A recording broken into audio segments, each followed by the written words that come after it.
welcome to all our viewers and welcome to a new edition of Africa Today, our show bringing you all the latest news and events happening all around the African continent. My name is Angie Meher, and as usual, we begin straight away our episode with a look at some of the news making the headlines, and we start with news from home, where President Abdel Fattah el-Sisi received on Tuesday Sudan's Army Chief Abdel Fattah al-Burhan in Egypt's Mediterranean Alamein city.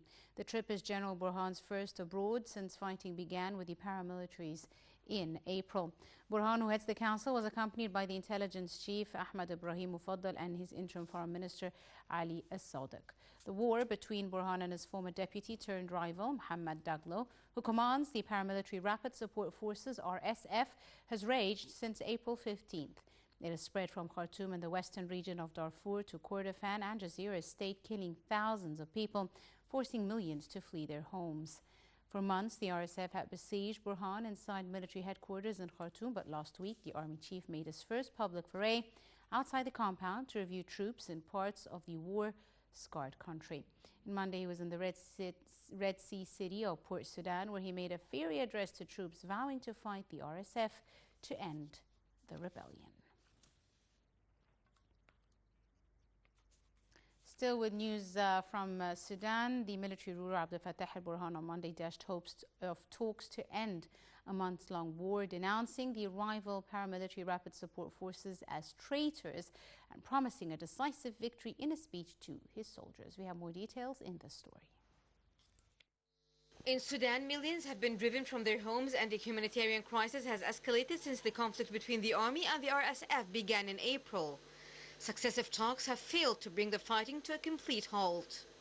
Burhan, who is also the head of the army, told cheering soldiers at the Flamingo base in Port Sudan on the Red Sea that, quote, "We do not make deals with traitors, we do not make deals with anyone who has betrayed the Sudanese people," end quote. His speech came one day after the head of the RSF expressed openness to talks and a long-term ceasefire, and days after Burhan emerged from the capital Khartoum for the first time since the war broke out. The two forces had shared power since toppling Omar al-Bashir in 2019 and blame each other for starting the war, which broke out amid plans to integrate their troops into a single force as part of a transition to democracy.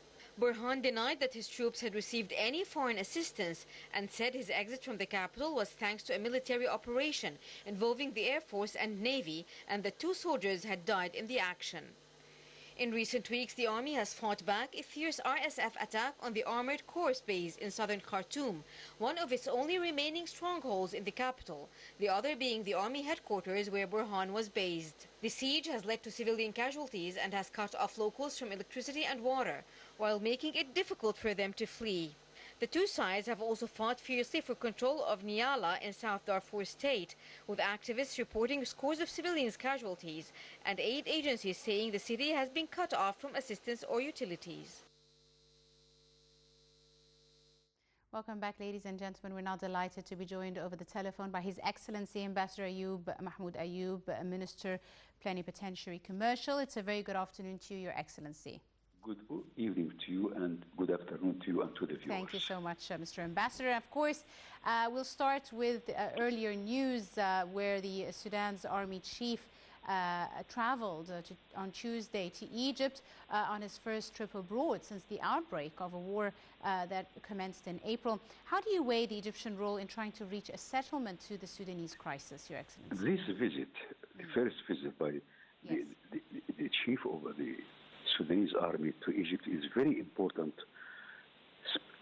First of all, for Sudan itself, and of course to Egypt.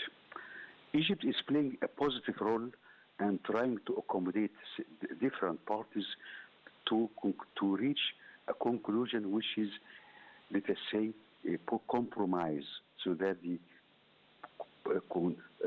parties or conflicting parties in Sudan will come to terms, so that they create stability and stop deprivation of the people who are the exodus of Sudanese to Egypt, to Chad, to Ethiopia, to South Sudan, and to the neighboring country.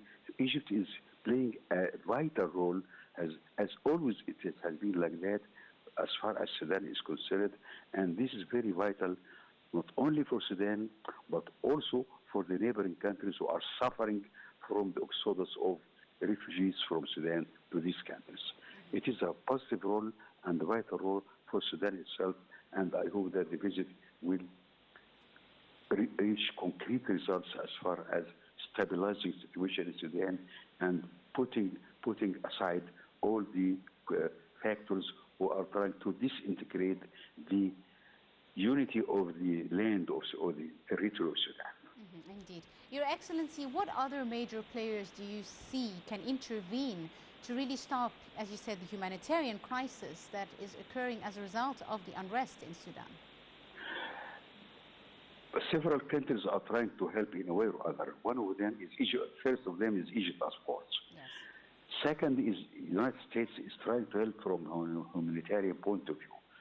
Other players are playing politics in this respect, but the main players are Egypt and the United States. Maybe Ethiopia is trying to help in some way, but for its own ends. What is important for us, this applies also to Turkey and other countries and Britain who are trying to help Sudan, but they have their own motives. In the case of Egypt and the United States, in this respect, they are trying to stabilize the situation, supplying humanitarian aid, medical aid, and try to find a consensus between the different the conflicting parties so that they reach a settlement which can be accepted by the Sudanese people. Absolutely. Now, Your Excellency, the events in Sudan are also impacting neighboring countries in many different ways. As you said, lots of people have sought refuge in the neighboring countries. Also, the economic situation of the neighboring countries has also been destabilized as a result of the unrest in the region as a whole. How do you see the impact of this unrest in Sudan on its neighbors as well? The first country to suffer from what is happening in Sudan is Egypt. We have almost more than 5 million refugees from Sudan. We are dealing with them as the Egyptian citizens, but this is a burden on the Egyptian economy. Other countries like Ethiopia, Central African Republic, Chad, South Sudan are also suffering from economic point of view because this happens when the world is suffering from the aftermath of the COVID and the war in Ukraine. So we are suffering a lot, and the international community or the world community should come together to impose some kind of consensus or solution or settlement on the Sudanese parties or conflicting parties who are the Sudanese part, the army, and speedy interference proposals who are trying to split Sudan, Kordofan, and Darfur, and this is really against the will of the Sudanese people. Absolutely. Now, Your Excellency, Burhan's latest trip to Egypt, as you said, follows multiple diplomatic efforts to broker an end to the violence in the country with a series of U.S.-Saudi-backed brokered ceasefires, which were also systematically violated in the end. Why do you see all mediation efforts failing so far? I think that it is failing because some certain players are giving impetus and giving support and giving arms and giving many other things to the splitters or the people who are trying to split Sudan to more than one part.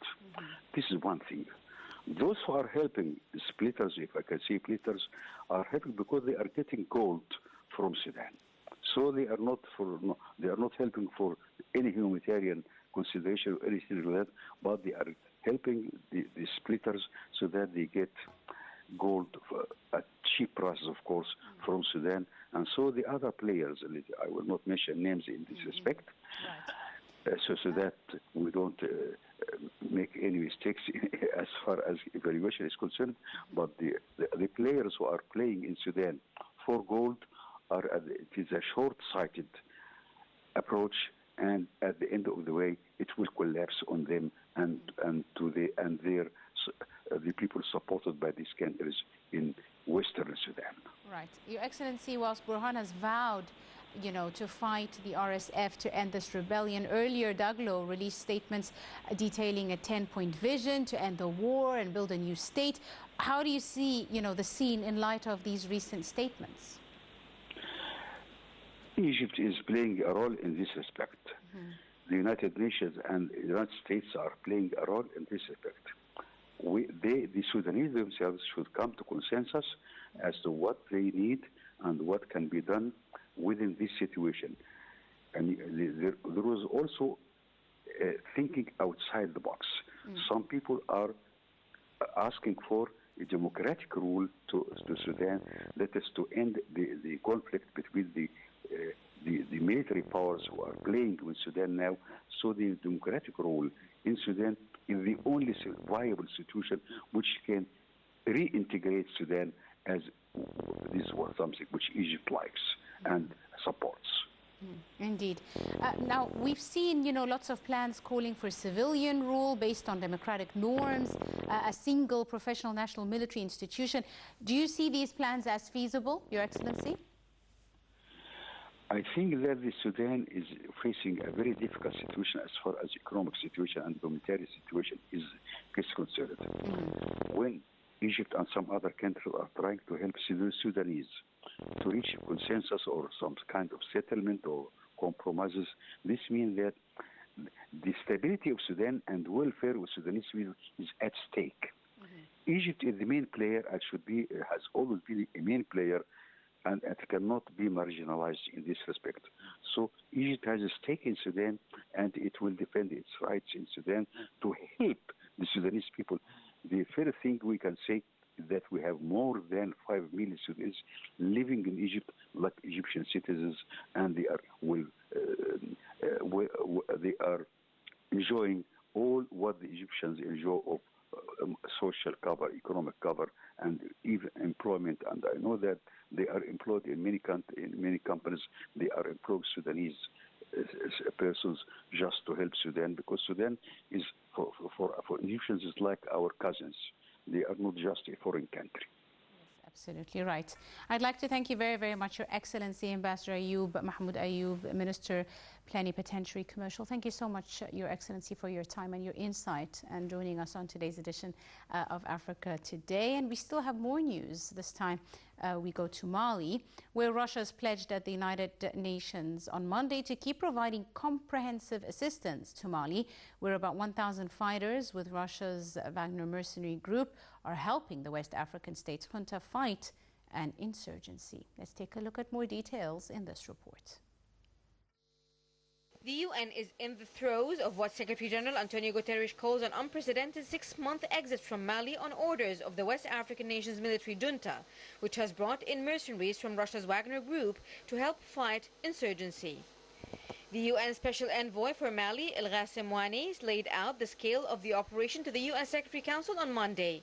All 12,947 UN peacekeepers and police must be sent home, their 12 camps and 1 temporary base handed over to the government, and 1,786 civilian staff terminated by the December 31 deadline.